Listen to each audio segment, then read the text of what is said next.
Now at 5 and streaming on crossroadstoday.com, a follow-up on that child taken to the hospital Friday after getting hurt at a daycare here in Victoria. The gunman accused of killing 23 people at an El Paso Walmart in 2019 has agreed to pay restitution to family members. Leaders in Mexico have started blocking migrants from catching rides on cargo trains to curb the surge on the southern border. This area of Texas, all the way across I-10, all the way to Del Rio, is under the threat of some stormy weather tonight. That little frontal system is finally getting closer to us, and we'll be tracking whatever is developing a little bit later on. Volunteers in San Antonio are doing their part to help migrants who are arriving. You're watching 25 News Now at 5. Good afternoon. Thank you for being with us. I'm James Munoz. Karina Garcia has the day off. On Friday afternoon, a child was hurt at the Bright Stars Learning Academy's second center. That child had to go to the hospital. This afternoon, Victoria police are still reviewing the incident. 25 News Now reporter Adarius McCormick has the latest. Adarius? James, a family member confirmed the toddler is in stable condition. However, the investigation is ongoing. It happened Friday just before 1 p.m. in the block of Cozy Circle Drive. The child was taken to a hospital out of town. Several parents mentioned issues with the daycare. We reached out to the parents of the toddler who was hurt. They did not want to talk. We also reached out to the director at Bright Stars Learning Academy. They declined to comment.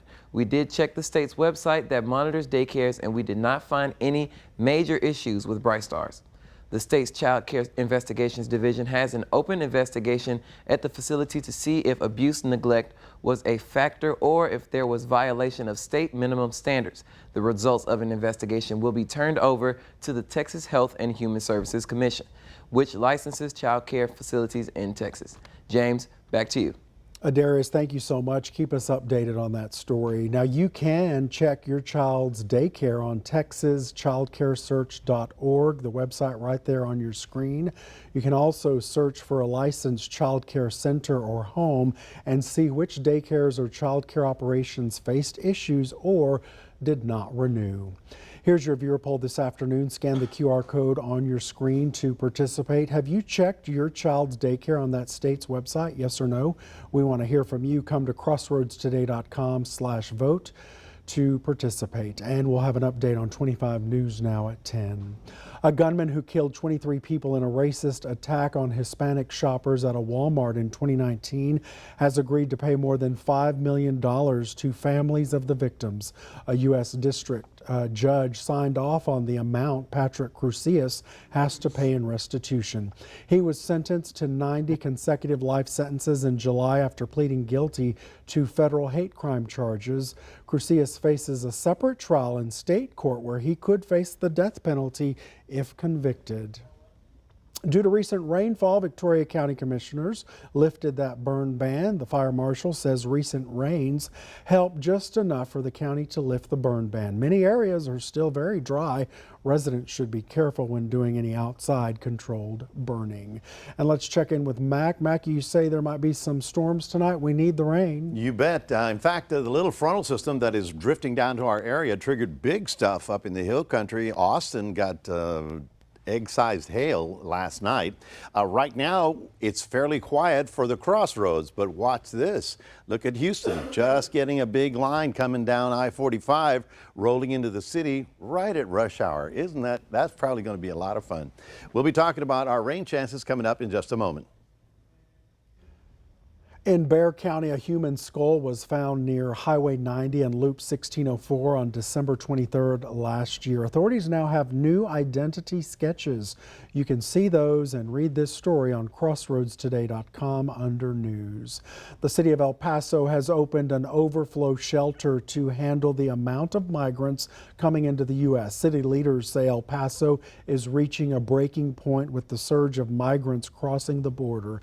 The city already has about 6,500 migrants and is receiving more than 2,000 every day. One city leader says while the city is getting monetary support from the federal government, they do need a long-term solution.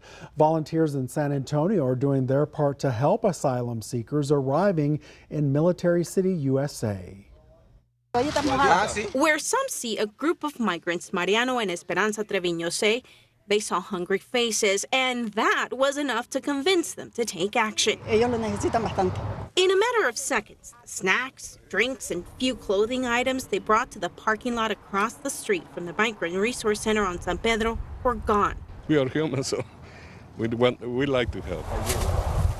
It's a small gesture, but it means a lot to migrants who say they have relied on the kindness of many along their journey from South America. ¿Qué significa para ti poder recibir este tipo de ayuda? What does it mean for you to get this kind of help? Una bendición que nos da la madrecita acá. Miles away on the west side, Each tray has about 100 wraps in them. We have 4,000 ready to go. at the San Antonio Food Bank, dozens of volunteers help prepare thousands of meals daily to take to the resource center. Normally, we will produce about 3,400 meals for the migrant shelter. That number has actually doubled. So right now, we're serving approximately 6,800 meals.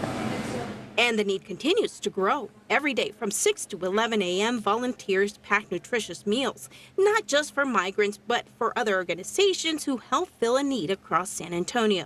I hope more than anything that they see and feel the love and the care that went into making those meals.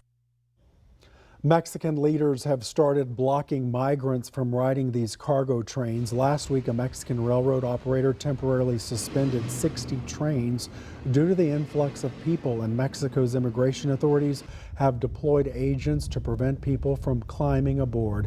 U.S. Border Patrol agents made 8,100 apprehensions Sunday, and 2,100 of those were in Eagle Pass. Members of the United Auto Workers say there's no end in sight. Over the weekend, the union expanded walkouts against two of the big three car makers. Tomorrow, President Biden is planning to join workers on the picket line in Detroit. We're now in day 10 of the United Auto Worker Union strike against the big three U.S. car manufacturers, which is impacting plants across the country. Tomorrow, President Joe Biden expected to join some of the union workers on the picket line, believed to be a first for a sitting president in recent memory. He has made it very, very clear that he supports union workers. He believes that corporate profits should lead to a record UAW contract. And Donald Trump, the Republican frontrunner, will also be in Detroit this week, planning to give a speech to about 500 auto workers and supporters on Wednesday. This as the United Auto Workers Union remains steadfast in their strike. Members want 40% increase in wages and stronger benefits like cost of living adjustments, more paid time off, pensions, and an increase in retirement pay. Nobody wants to be out here. We want to be in there working. We want to be, getting parts to our customers and to the dealers. But it comes to a point where you had to draw a line in the sand. On Friday, President Sean Fain announcing the union expanded their job action to 38 plants in 20 states. The new picket lines going up at General Motors and Stellantis locations, but not Ford. Fain saying Ford is showing that they're serious about reaching a deal, though adding they're not done negotiating yet. In a statement, Ford saying there's still significant gaps to close on the key economic issues. Stellantis also issued a statement saying that it questions if the union's leadership wants to reach an agreement in a timely manner. The targeted strikes impacting GM and Stellantis right in their pocketbooks because this plant here supplies auto parts, which is one of the most profitable sectors in the automotive industry, and it's soon going to make it difficult for dealerships or car customers to find certain parts. Melissa Adon, ABC News, Rockland County, New York. The union representing screenwriters has reached a tentative agreement with Hollywood studios to end a historic strike after nearly 5 months. Actors still remain on strike, but this deal with writers could help them find a resolution soon. The Writers Guild of America announced the deal Sunday in a joint statement with the Alliance of Motion Picture and Television Producers. The agreement must be approved by the Guild's board and members, which could happen this week. There are no official reports of red tide in Matagorda County, but multiple dead fish were found along the shores of Sargent Beach. The Bay City Tribune reports concentrations of red tide algae offshore in Galveston are now moving down the state's Gulf Coast. Authorities say Matagorda County beaches and bays can expect red tide impacts soon, if not already. Remember to subscribe to our YouTube channel, Crossroads Today. Hit the like button and click the notification bell. Stay with us. Police in Florida are investigating a deadly train crash. 6 people were killed, including 3 children. Also ahead, the latest on those students who survived last week's bus crash.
Six people were killed, including 3 children, after their SUV was hit by a freight train in Plant City, Florida. It happened Saturday night.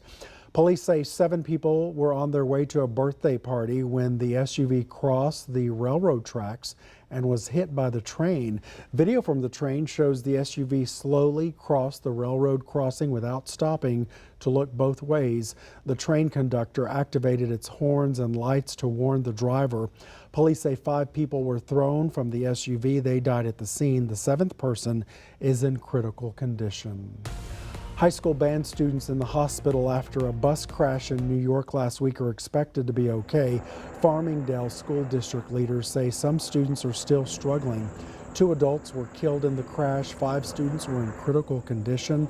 The State Department of Transportation says the bus passed several recent inspections. Records show the company involved was on a list of unacceptable operators as recently as May. The Amputee Coalition reports more than 2 million people in the U.S. are living with limb loss or limb difference. 36% of those amputees experience some form of depression. It all started on December 29th. Flu, strep, and COVID tests were all negative, but Ron Rosas felt incredibly ill. They tested me and found that I had pneumonia, and then things just progressed. Within hours of being taken to the ER, this 52-year-old was intubated and on a vent. Time in the middle of the night, they already knew he was septic and really struggling just to live. Rosas survived, but tissue in his lower legs and parts of his arms did not. He was told those limbs would have to be amputated, including the arm he uses to play the sport he's loved for decades. Rosas was part of the 1992 Notre Dame tennis team that played for a national championship. He says his quality of life after limb loss depended on his tennis arm. Having that joint was essential. Instead of rushing into surgery, Rosas found Dr. David Sousa with Ohio State's Wexner Medical Center. Without any sort of hesitation, he said, "My goal is to play tennis." Sousa has a history of helping veterans with limb loss and believed he could help Rosas. It involved nearly 70 hours of surgeries over several weeks. With his right arm, we not only added healthy tissue, but we brought 3 small muscles from his chest wall and then plugged in the nerves that used to control the hand. They were able to reconstruct the entire arm. He actually has the muscle function to be able to control his prosthetics himself. Rosas hopes others facing limb loss will seek out their options. I can truly say that, I am experiencing, very little pain. For Health Minute, I'm Mandy Gaither.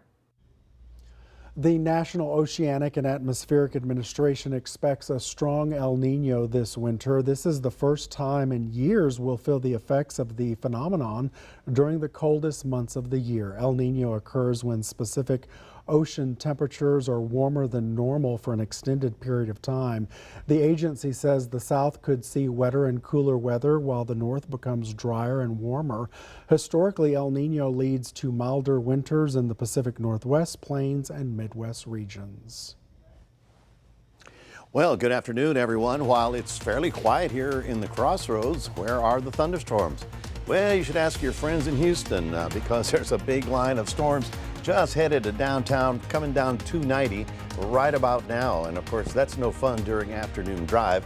We also have some stormy weather up here in Sonora out in West Texas, but you notice how everything's sort of drifting in this direction. So we still continue with a chance of some thunder shower activity later tonight. But in the immediate time zone, it's not to worry about for a couple of hours. We'll be tracking that for you coming up in just a moment, so stay tuned.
Well, good afternoon, everybody. We're still on the warm side of things, 95. That was our current temperature, but we did get up to 97. And yesterday, we weren't supposed to do this. It got up to 101 in all that heat and humidity before the clouds started rolling in. What clouds are we talking about? Well, we've got that little frontal system stationary, but it's draped across basically from Lufkin to San Antonio. That is what's triggering off a round of thunder showers right now. You can see East Texas right here going down toward Houston, coming out over here, even to the Flatonia, Schulenburg area, so very close to us. These thunderstorms, imagine if you will, this activity, and you project it going south.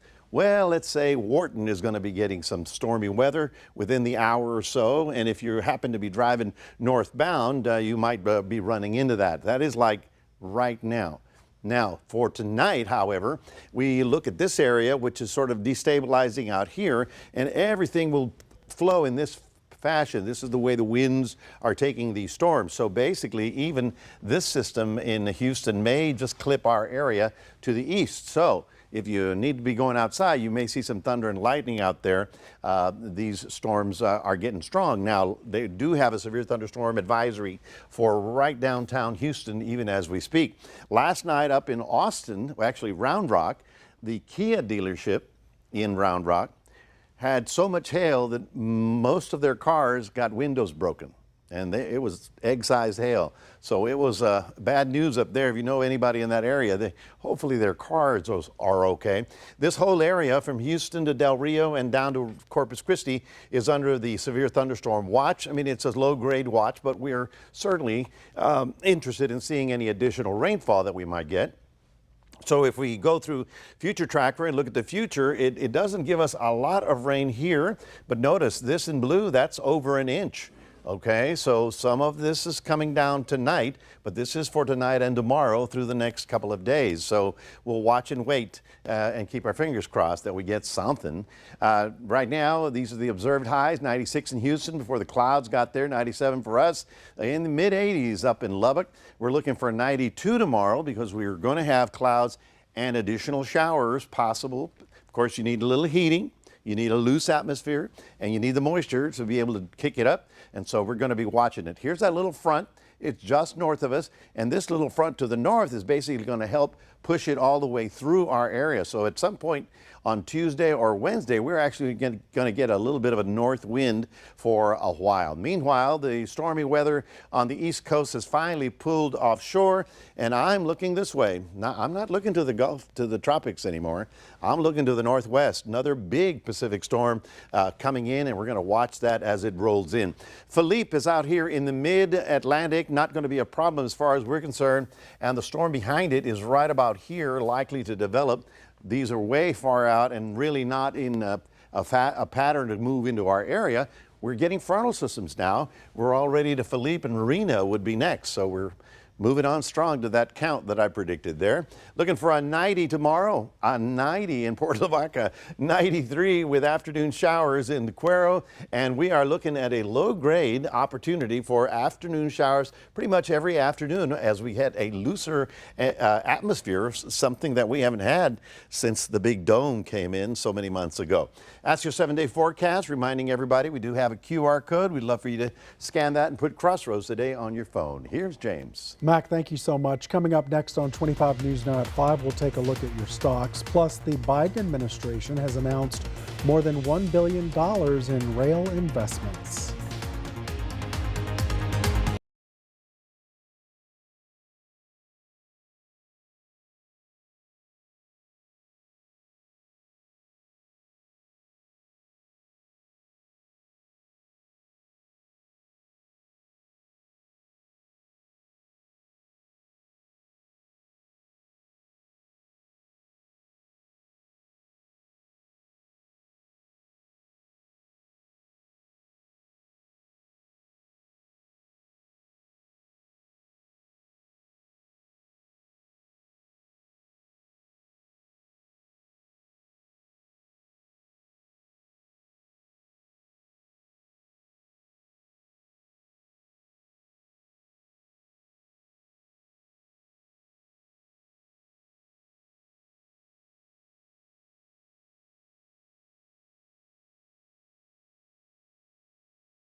The Dow gained 43 points, the S&P up 18 points, and the Nasdaq added 59 points. Oil down 35 cents, closing at $89.68 a barrel. The Biden administration has announced more than $1 billion in funding for rail infrastructure safety. It will go towards 70 projects in 35 states. This comes after a series of high-profile rail incidents, including February's toxic derailment in East Palestine, Ohio. An administration leader says none of the funding is going to that community. That's because there were no grant applications from that town.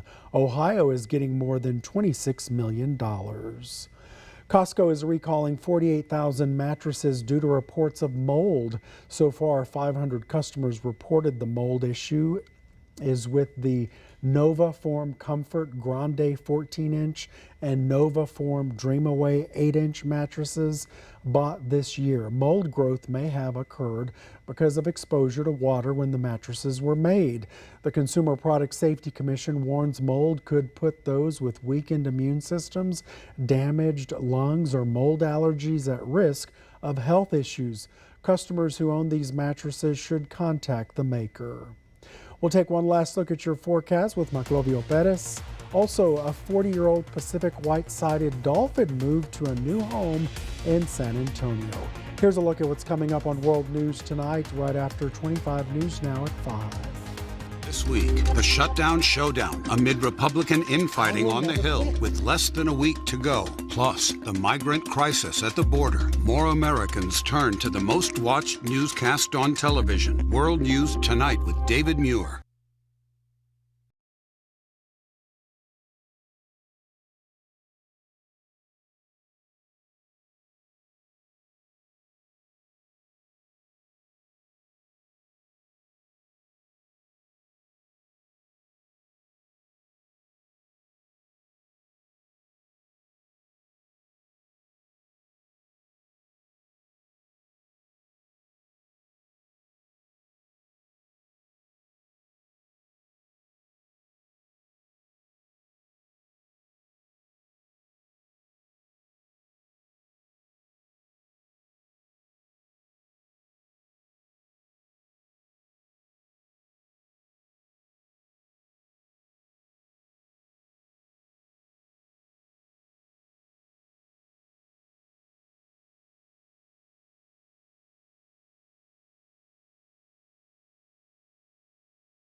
Make sure you experience our streaming service, Crossroads Today Plus. Stream our daily newscasts and much more using your connected TV. Download Crossroads Today Plus on your Roku, Amazon Fire TV, Apple TV, or Android TV. Search Crossroads Today Plus. This dolphin at a South Florida aquarium that spent the last few years sharing a tank with Lolita the orca now has a new home.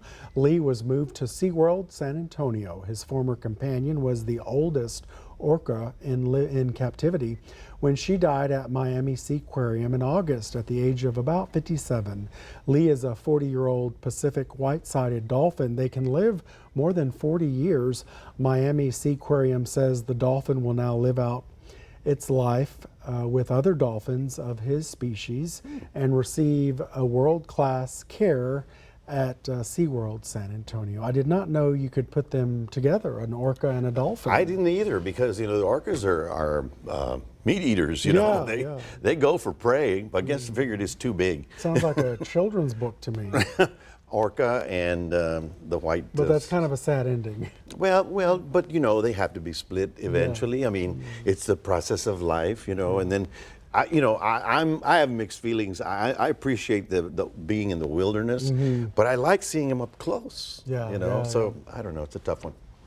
We've got a chance for some shower activity tonight. Now there's a little front to the north of us that's already triggering stuff. If you're toward El Campo, Wharton, up 59, or if you're going to Houston tonight, you've got big storms there already. But the crossroads.